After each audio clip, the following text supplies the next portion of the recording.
আসসালামু আলাইকুম।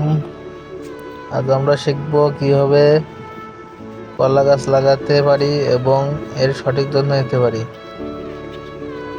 আমরা প্রথমে কলা গাছ লাগানোর জন্য প্রয়োজনে একটি ভালো চারাটি যেন রোগমুক্ত এবং সুস্থ হয় সেটি নিশ্চিত করতে হবে। কলা গাছ লাগানোর জন্য মাটি প্রস্তুত করতে হবে।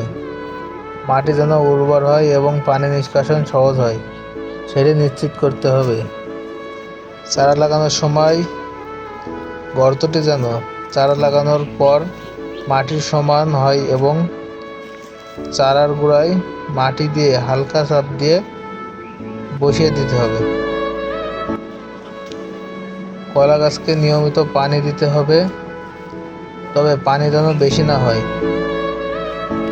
বর্ষাকালে অতিরিক্ত পানি জমতে দেওয়া যাবে না।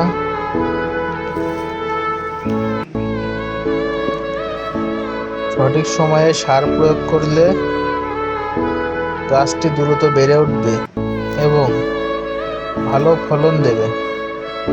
সাধারণত 2 থেকে 3 মাস পর পর জৈব সার দেওয়া যেতে পারে।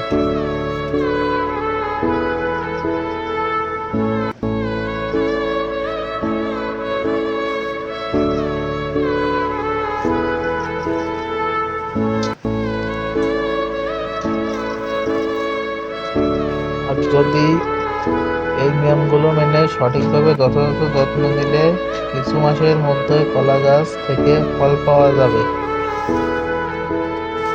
এবং এই পদ্ধতিগুলো আপনারা চেষ্টা করতে পারেন।